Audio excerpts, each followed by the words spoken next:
This is HavenWood, a town built on quiet streets and even quieter assumptions. In 1980, its chief assumption was simple: God was watching. The year was 1980. The time was a 6-month stretch of ordinary days that became a lifetime of terror. It didn't start with a bang, it started with a whisper, the whisper of a missing boy. Then a second, a third, a fourth. In a town of barely 7,000 souls, over the span of just 6 months, 11 young boys simply vanished, gone without a trace. No struggle, no ransom, just air, 11 empty beds. They all had one thing in common: St. Michael's Parish. They were altar boys, every single one. And at the heart of St. Michael's was its rock, its guiding light, its anchor.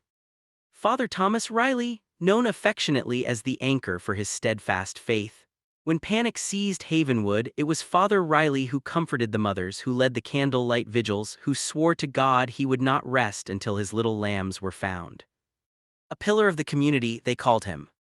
But for 26 years the question lingered: was he a saint, or the most cunning wolf in the fold? Today, we are diving into the definitive account of the HavenWood disappearances. We will dissect the initial botched investigation, trace the decades of painful silence, and uncover the truth that only came to light when the FBI, 26 years later, was granted a shocking exhumation order.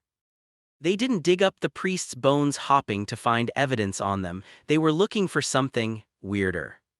The final clue in this quarter-century mystery wasn't blood or bone, it was Father Thomas Riley's coffin. They were a small, rural force. They were overwhelmed. They were operating on gut instinct, not forensic science. And every single family they interviewed mentioned the same man, Father Riley, not as a suspect but as the only solid, comforting presence left. He was the one organizing the search parties. He was the one fielding the media calls. He was everywhere the investigation was. And for the next 15 minutes, we'll see how his seemingly unshakable influence managed to derail the search for his missing altar boys, ensuring the trail went ice cold. The HavenWood Police Department was a force built for minor incidents: traffic violations, domestic disputes, the occasional bar fight. They had no experience with large-scale abduction investigations. Their initial steps were reactive, not investigative. Crucial evidence, if it ever existed, was either overlooked, contaminated, or simply never sought. There was no unified command, no systematic canvassing, no dedicated task force. Simple things like securing initial scenes, interviewing witnesses effectively, or establishing proper timelines were tragically mishandled. Jurisdictional squabbles further muddied the waters, with county and state police initially reluctant to step on local toes. And then there was Father Riley. The police, and indeed the entire town, leaned heavily on him. He was the most respected man in HavenWood. He was seemingly everywhere, assisting families, speaking with officers, offering insights into the boys' characters. His cooperation, however, became a double-edged sword. It fostered trust, but it also stifled suspicion. Father Riley was extensively questioned. Each time he provided what appeared to be ironclad alibis. For every disappearance, he was either at Mass, attending a church conference, visiting sick parishioners, or performing administrative duties. These alibis were consistently corroborated by other clergy members, powerful parishioners, or even local politicians who held him in the highest esteem. His influence was immense. To suggest Father Riley, the benevolent Anchor, could be involved was not just unthinkable, it felt like sacrilege. Any fleeting suspicion was quickly dismissed, not by evidence but by collective reverence. This deference, born of respect, effectively shielded him from the deeper scrutiny a more ordinary suspect would have faced. The investigation became less about finding a perpetrator, and more about finding a nebulous stranger from outside to blame. As the tally of missing boys climbed to 8, then 9, then the chilling total of 11, HavenWood became a magnet for national media. Vans with satellite dishes lined the quiet streets. Reporters swarmed, microphones thrust into the faces of distraught parents and tight-lipped townsfolk. The pressure cooker situation intensified. The disappearances were front-page news across the country. The lack of answers, the escalating numbers, and the baffling silence from the authorities fueled a national outcry. The local police were lambasted for their perceived incompetence. HavenWood was no longer just a small town, it was a symbol of unsolved terror. Under immense public and political pressure, the FBI was eventually called in. But by then, precious months had turned into years. The trails were cold. Any potential forensic evidence was long gone. They interviewed everyone again, sifted through the same meager reports but found no new leads. No bodies, no witnesses, no compelling suspects beyond the shadows. In 1986, with no bodies recovered and no actionable intelligence, the case was officially classified as a cold case. A file, 11 missing boys, and a town left to grapple with an unanswerable question. The trail had gone completely, irrevocably cold, or so it seemed. The years after 1986 were defined by a suffocating stillness. The national press left. The FBI files were shelved. The town of HavenWood tried to breathe again, but the air was always thick with 11 ghosts. Then, a new kind of shock. In the fall of 1986, just 6 years after the vanishing, Father Thomas Riley died suddenly at age 45. Officially, a massive heart attack. The public reaction was instantaneous and deeply conflicted. On one side, a deluge of genuine grief. The town lost its anchor, its biggest source of comfort in a time of fear. He was laid to rest with full honors, his plot prominently situated in the St. Michael's Parish Cemetery, a final, physical claim to the heart of the community. On the other side, private suspicion. To some, the timing was too neat. A killer escapes justice by dying. It solidified the private, unspoken theory held by a few of the desperate families. The man who comforted them was the man who had taken everything. But the case was cold, and now the primary person of interest was permanently unavailable for questioning. The trail didn't just go cold, it was buried. The passing of time was the only remaining constant. 20 years, 2 decades that amounted to nothing but missing person files and unmarked anniversaries. The town was locked in a peculiar, collective silence, a refusal to speak ill of the dead, even if the dead were the only plausible answer left. The victims' families, however, were not silent, they were just unheard. Their relentless grief was their only connection to their sons. They grew old watching an empty field where they knew, intellectually, that the answers lay, if only they knew where to dig. The case became a dark legend, a file that gathered dust in the back of the HavenWood PD, until one morning in 2005. An anonymous letter arrived at the new county cold case unit. No return address, no signature, just a small, meticulously folded piece of paper with handwriting that appeared deliberately disguised. BLOCKQOT, Father Riley did not take his secrets with him. He left a strange memorial, not his headstone but a decoy, dig 3 feet south of the plaque, not for a body but for what covered the scent, the priest's coffin. The priest's coffin! The phrase was absurd, bizarre, and utterly specific. It carried the weight of someone who knew the truth, who had kept this secret for 2 decades and who had finally broken. This small, tattered note referencing a strange burial near the deceased priest was the single sliver of truth they had received in 26 years. It was enough for a retired FBI agent, still haunted by the case, to put the wheels of justice and the necessary court orders back into motion. The target of the investigation was no longer a person. It was a patch of consecrated dirt. And what they would find under that soil was one of the most grotesque and bizarre decoys in the history of true crime. A new generation of FBI agents, working alongside the now-retired local detective who had carried the burden of the case, took a fresh look. They weren't burdened by the community's reverence for Father Riley. They saw the glaring inconsistencies, the dismissed suspicions, the lack of real investigation. The anonymous letter, combined with a reevaluation of Riley's past behavior and the glaring runaway pattern that defied logic, provided the probable cause. It wasn't about finding bones in his coffin. It was about investigating the surroundings of his burial, a unique approach driven by a truly bizarre piece of intelligence. The team successfully argued for a highly controversial order, the exhumation of Father Thomas Riley's gravesite. The news hit HavenWood like a shockwave. To disturb the consecrated ground to exhume a beloved priest was an act many in the deeply religious community considered blasphemy. Local church officials and powerful town figures immediately rallied. They argued vociferously in court. It was desecration. It was disrespectful to the dead. It was a baseless witch hunt against a man who had dedicated his life to God. They painted the FBI as outsiders disrespecting HavenWood's sacred traditions. But the families of the 11 missing boys, many of them now grandparents, fought back. For them, this wasn't about blasphemy. This was about justice. This was their last, desperate chance for answers. Their voices, once drowned out by grief and community deference, now resonated with renewed purpose. After weeks of contentious legal wrangling, the court delivered its verdict. The order stood. The exhumation would proceed. The morning of the exhumation, November 14, 2006, was etched into HavenWood's memory. The cemetery was transformed into a bizarre battleground. FBI agents, forensic teams, local police, and a contingent of emotional townsfolk and frantic media. A solemn crowd had gathered, some in protest, others in desperate anticipation. The air crackled with a potent mix of grief, anger, and a suffocating sense of what if. This wasn't just digging up a grave, it was digging up 2 decades of pain, suspicion, and buried secrets. The scene was set, the world watched, and as the shovels finally broke ground on that cold November morning, they weren't just disturbing sacred earth. They were shattering a 26-year-old silence and unearthing a truth more grotesque and strategically bizarre than anyone could have imagined. The tension was palpable. The work was slow and meticulous, supervised at every stage by forensic experts. The team first reached the level of Father Riley's casket, the primary focus of the protesters but never the primary focus of the investigators. They confirmed the coffin's position, took necessary samples, and then they stopped. The anonymous tip hadn't told them to dig up the priest. It told them to dig up his secret memorial. The team moved the dig. Instead of the 3 feet depth required for the coffin, the notes specified they stop at 1 meter down, 3 feet to the south of the headstone plaque.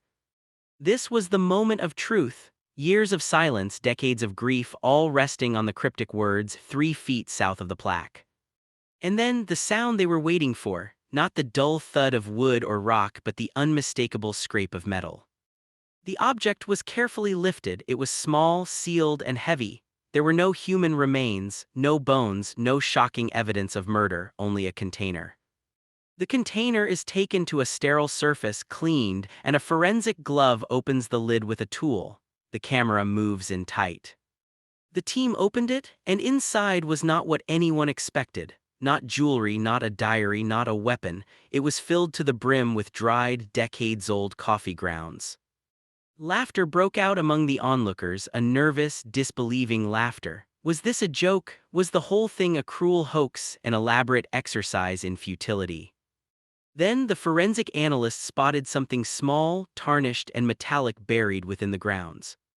It was a St. Christopher medal. It bore the initials of Michael Donovan, the very first altar boy to vanish in 1980. This wasn't a hoax, it was a clue. The coffee was the key. Retired detectives immediately understood the grotesque significance. In the days before advanced forensic science, coffee grounds were a primitive but effective way to mask a specific scent, the smell of decomposition. The idea was simple: dig a hole, bury a large quantity of a highly aromatic substance like coffee. If anyone ever happened to dig here, the overpowering smell of the grounds would confuse search dogs and mask the unique chemical signature of decomposing human remains. This container was not a victim's grave. It was a test run, or perhaps a deeply twisted decoy. Father Riley, knowing the community's eventual suspicion might land on him, created a false grave site near his own, intended to send any future investigation down a bizarre, aromatic dead end. He didn't bury his victims here, he buried the secret to his victims' location here. He was clever, he was arrogant, but he made a mistake. He left behind a piece of evidence. The investigation was no longer about what was found but where it came from. The soil and the coffee grounds would now become a map, a trail leading directly to the true, final resting place of the 11 missing boys. The St. Christopher medal confirmed the coffee grounds were not a joke, but a message. The key to the case was no longer who took the boys but where he had hidden them, and the coffee, bizarrely, became the Rosetta Stone. The forensic team's first masterstroke was realizing they shouldn't focus on the coffin itself. They focused on the soil around the sealed container. This burial site, adjacent to the priest's grave, contained a unique mix of soil disturbed years ago and then reburied. Modern forensic geology provided the breakthrough. They analyzed the trace minerals, the pollen count, and the specific composition of microbial bacteria in that soil. These elements are unique to geological locations, a kind of chemical fingerprint. The analysis showed that the small amount of foreign dirt mixed into the grave site did not match the soil of St. Michael's Cemetery. It was different, higher in specific trace metals, lower in common garden pollen. It was a chemical signature from an unknown location outside the immediate town.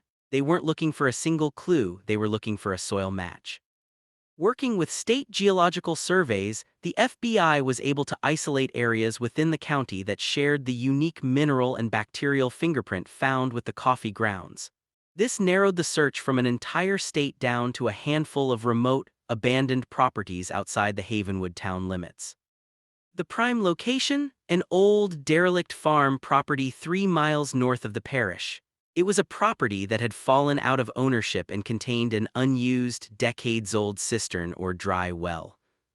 It was the perfect spot, remote enough to avoid detection yet close enough for Father Riley, who would have known every piece of property in his parish and its surrounds, to access it easily.